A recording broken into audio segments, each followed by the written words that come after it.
So guys, जैसा कि हमने पिछले एपिसोड में देखा कि याओ लाओ दिन रात जियोयान का ख्याल रख रहे थे। उन्होंने कई सारी पिल रिफाइन की। जियोयान 1 साल के बाद बाहर आया। अब वो फाइट वेनेरेट में प्रमोट हो गया। उसकी पावर इतनी ओवर बेयरिंग हो चुकी थी कि सारी जगह ही उसकी एनर्जी से चमक उठी। याओ लाओ और बाकी सभी उससे मिलकर खुश हुए। जियोयान अब मास्टर के लिए फिजिकल बॉडी को रिफाइन करना चाहता है, पर फेंग जियान से उसे पता चलता है कि उसे सोल ओरिजिन फ्रूट को हासिल करना होगा, जिससे याओ लाओ अपनी पीक पावर को रिस्टोर कर पाएंगे। वो फ्रूट प्राचीन खंडरों के बीस्ट डोमेन में मौजूद है। जियोयान ने उसे हासिल करने का मन बना लिया था, पर उस एशियन रून में कई सारे खजाने छिपे हुए थे जिसे हजारों सालों पहले दफनाया गया। इसीलिए जब एशियन रून के दरवाजे खुलेंगे तो सभी ट्राइब के लोग उन खजानों को हासिल करने की कोशिश करेंगे, जिससे एक खूनी जंग की शुरुआत होगी। और अब अनगिनत ट्राइब के लोग बीस्ट डोमेन की तरफ बढ़ने लग गए थे। अब हम फॉलिंग स्टार पवेलियन का सीन देखते हैं। जियोयान भी अपने साथियों के साथ बीस्ट डोमेन में जाने के लिए तैयार होता है। फेंग जियान जियोयान को बताते हैं कि तुम अपने मास्टर की चिंताओं को छोड़ दो, तुम आराम से बीस्ट डोमेन में जा सकते हो। बाकी रिफाइनमेंट के बाकी मटेरियल को मैं हासिल कर लूंगा।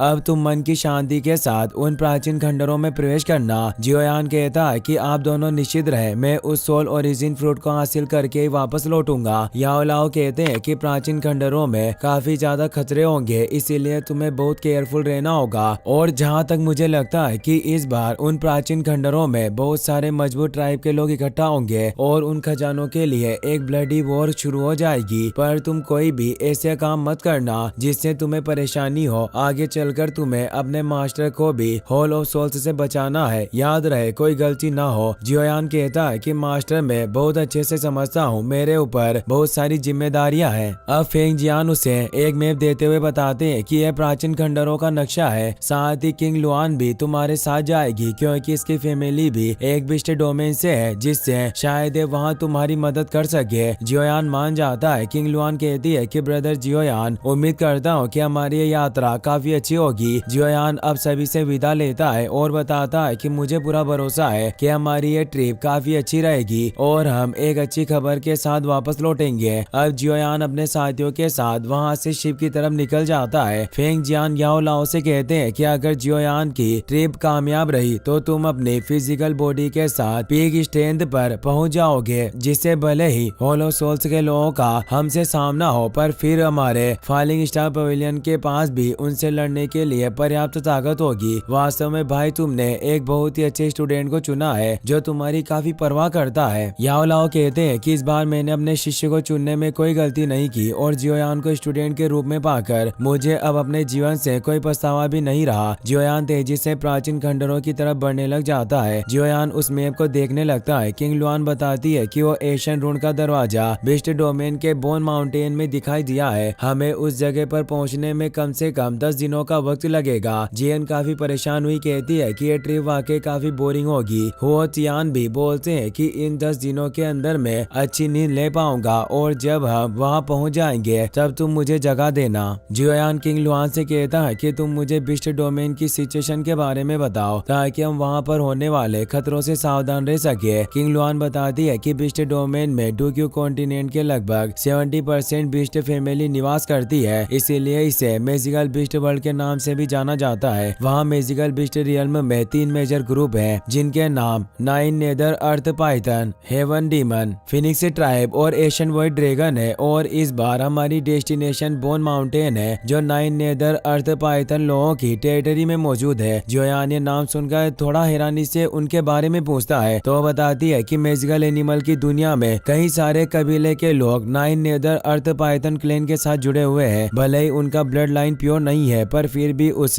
नेदर पाइथन कबीले के अंदर बहुत सारे पावरफुल लोग मौजूद है। और साथ ही ब्रदर जियोयान, आपको हेवन डीमन फिनिक्स ट्राइब से बचकर रहने की जरूरत है, क्योंकि आपके पास उनका ट्रू ब्लड एसेंस मौजूद है और वो कभी भी बाहरी लोगों के हाथों अपनी चीजों को गिरने नहीं देते। अगर हेवन डीमन फिनिक्स ट्राइब के लोग तुम्हारे पीछे आ गए तो हमें एक बड़ी प्रॉब्लम का सामना करना पड़ सकता है। जियोयान सोच में पड़ जाता है। मो किंग लुआन कहती है कि मेरा लुआन क्लैन हालांकि उसे हेवन डीमन फिनिक्स ट्राइब जितना स्ट्रॉन्ग नहीं है, पर हमारे कमांड में 10 क्लैन के लोग मौजूद है जो हमारे ऑर्डर पर मरने को भी तैयार रहते हैं और उनकी पावर बिल्कुल भी कमजोर नहीं है। इसीलिए जब तक हमारा सामना हेवन डीमन फिनिक्स ड्राइव से नहीं होता, हमारी यात्रा सुरक्षित होगी। और जहाँ तक एशियन व्हाइट ड्रैगन की सुप्रीम बिस्टी की बात की जाए तो मैंने कभी भी उनके कबीले के बारे में ज्यादा कुछ नहीं सुना। शायद वो कभी भी प्राचीन खंडरों के ट्रेजर के बारे में नहीं सोचते, पर आज तक उनसे कोई दुश्मनी मोल लेने की कोशिश नहीं करता। वैसे वो ज्यादा किसी को दिखाई नहीं देते। जीएन एशियन व्हाइट ड्रैगन क्लैन की मेंबर है, इसलिए वो मुस्कुराते हुए कहती है कि वो हेवन डीमन फिनिक्स क्लैन के लोग हमारे सामने कुछ भी नहीं है। अगर वो कमीने बचे हुए फिनिक्स ब्लड लाइन के लोग हमारे साथ परेशानी मोल लेने की कोशिश करेंगे तो मैं उन्हें अच्छा सबक सिखाऊंगी। और वो जियोयान से कहती है कि तुम डरो मत, मैं तुम्हें उन हेवन डीमन फिनिक्स ट्राइब से प्रोटेक्ट करूंगी। जियोयान उससे थैंक्स कहता है। मो किंग लुआन को इससे बुरा लगता है। जीएन उसे कहती है कि मेरा Asian dragon white Dragon clan एक बहुत ही बड़ा कबीला है, इसीलिए अच्छा होगा कि तुम हमारे बारे में लापरवाही से बात ना करो। और वो अपनी पिल को खाने लग जाती है। मो किंग लुआन कहती है कि मेरा लुआन कबीला भी पूरे बीस्ट डोमेन में काफी फेमस है। अगर एशियन व्हाइट ड्रैगन एक बड़ा कबीला होता तो मुझे उसके बारे में पता होता, पर हमें उनके बारे में ज्यादा इन्फॉर्मेशन नहीं मिली। मो किंग लुआन कहती है कि क्या वाकई तुम्हें यकीन है? अगर तुम्हारी बातें सच होती तो तुम सभी उनके बारे में इन्फॉर्मेशन क्यों नहीं निकाल पाए? वो दोनों झगड़ने लगती है, पर जियोयान उन्हें रोक देता है और कहता है कि अभी बहस करने का वक्त नहीं। वो दोनों मुंह फेर लेती है। जियोयान कहता है कि जहाँ तक मुझे पता चला कि इन प्राचीन खंडरों में एक हेवन लेवल की कॉम्बैट स्किल के मिलने की भी बहुत ज्यादा संभावना है, पर पहले हमारा लक्ष्य उस सोल ओरिजिन फ्रूट को हासिल करना होगा। और जहाँ तक उस हेवन स्टेज की कॉम्बैट स्किल की बात है तो जब हमारे पास मौका होगा हम उसे भी हासिल कर लेंगे। सभी उसकी बात समझ जाते हैं। जियोयान अब सभी को आराम करने को कहता है। अब हमें बिस्ट डोमेन के बोन माउंटेन में बनी हुई फाइलिंग स्टार पवेलियन की बेस को दिखाया जाता है, जिसे एल्डर फू मैनेज कर रहे होते हैं। तभी वहाँ विंड लाइटनिंग पवेलियन का एक एल्डर अपने साथियों के साथ आ जाता है, जो उन्हें धमकी देता है कि तुम अभी तक इस बोन माउंटेन के पास डेरा जमाए क्यों बैठे हो, जल्दी ही यहाँ से चले जाओ। एल्डर फू गुस्से में कहते हैं कि तुम अपने विंड लाइटनिंग पवेलियन को आखिर समझते क्या हो? क्या तुम इस पूरे प्राचीन खंडरों पर ही कब्जा करना चाहते हो? फाइलिंग स्टार पवेलियन के डिसिपल भी कहने लगते हैं कि यह विंड लाइटनिंग पवेलियन के लोग वाकई कमीने हैं, जो हमेशा लोगों को बुली करने की कोशिश करते हैं। और इन्होंने हमारे फाइलिंग स्टार पवेलियन को भी काफी परेशान किया है। हम इन्हें मनमानी नहीं करने देंगे। इन प्राचीन खंडरों पर किसी का अधिकार नहीं है, आखिर हम अपना बेस क्यों खाली करें? विंड लाइटनिंग पवेलियन का एल्डर गुस्सा होता है और वो अपनी लाइटनिंग से वहां अटैक करता है। एल्डर फू एक प्रोटेक्शन बैरियर को एक्टिवेट करते हैं, पर वो इतने स्ट्रॉन्ग नहीं होते कि वो उस एनर्जी का सामना कर पाए। वो बैरियर टूट जाता है, जिससे काफी सारे डिसेबल घायल हो जाते हैं और एल्डर फू भी कमजोर हो जाते हैं। वो कहते हैं कि तुम्हारा विंड लाइटनिंग पवेलियन इस तरह से गुंडागर्दी कर रहा है, क्या तुम्हें डर नहीं है कि हमें मारने से स्टार फाइलिंग पवेलियन के लोग तुमसे बदला लेंगे? वो एल्डर बोलता है कि मुर्दा बात नहीं करते, तुम्हें मारने के बाद किसी को पता नहीं चलेगा कि तुम्हें किसने मारा। और वो अपने लोगों को उन्हें मारने भेजता है, पर अब जियोयान वहां जाता है, जो अपने रूलर से उन सभी लोगों को मार डालता है। यह देखकर वो एल्डर काफी हैरान होता है। अब जियोयान के साथी भी वहां जाते हैं। जियोयान मास्टर याओ लाओ का डिसेबल होने से फाइलिंग स्टार पवेलियन का यंग मास्टर होता है, इसीलिए एल्डर फू भी उसे यंग पवेलियन मास्टर संबोधित करते हैं और वो उसे देखकर खुश थे। विंड लाइटनिंग पवेलियन का एल्डर काफी डर रहा होता है, क्योंकि उन सभी की पावर फाइट वेनेरेट रियल्म में होती है। वो एक वॉइड क्रैक को ओपन करके वहां से भागने लगता है, पर अब जियोयान का वॉइड क्रैक पर काफी अच्छा कंट्रोल होता है। वो बोलता है कि तुम अब भाग नहीं सकते और उसे वापस बाहर खींच लेता है। जियोयान की हेवनली पपेट उसे पीटने लगती है और एक तेज किक के साथ उसे खत्म कर डालता है। एल्डर फू जियोयान को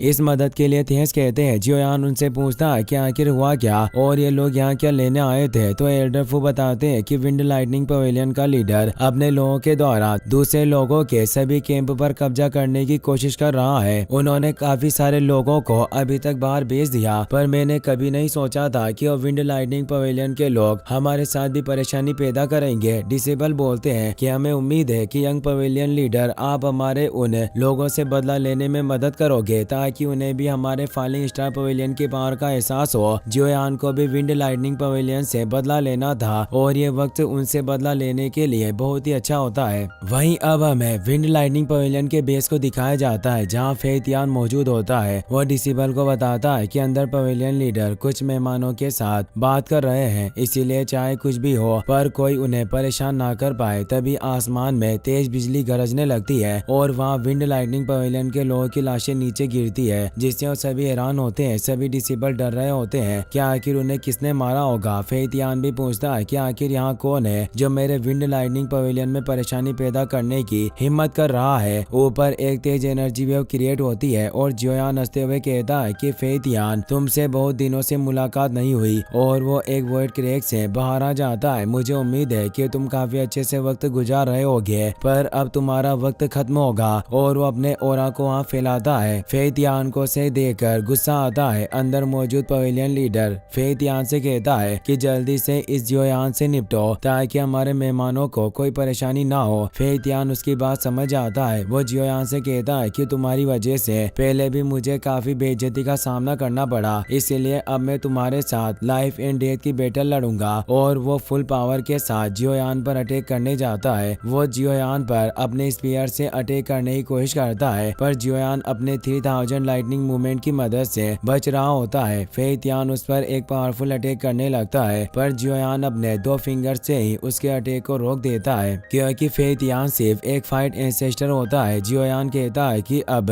तुम मेरे सामने काफी कमजोर हो, इसीलिए तुम्हें मारने की बारी मेरी है। और अब वो अपने फाइट वेनरेट चक्र को एक्टिवेट कर लेता है। फेतियान के होश उड़ जाते हैं कि आखिर ये फाइट वेनरेट में प्रमोट कैसे हो गया। जियोयान उसे दूर फेंक देता है और अब जियोयान फुल स्पीड के साथ फेतियान को मारने लगता है और उसे खत्म करके नीचे फेंक देता है। पर अब विंड लाइटनिंग पवेलियन का लीडर बाहर आ चुका था। इसी के साथ ये एपिसोड यहीं पर खत्म हो जाता है। गाइस, हमने इस चैनल पर मेंबरशिप को ऑन कर दिया है, जिससे आप हमें सपोर्ट कर सकते हो। साथ ही मेंबरशिप से आपको वीडियो का अर्ली एक्सेस मिलेगा, जिससे आप BTTH के वीडियो को जल्दी एंजॉय कर पाओगे।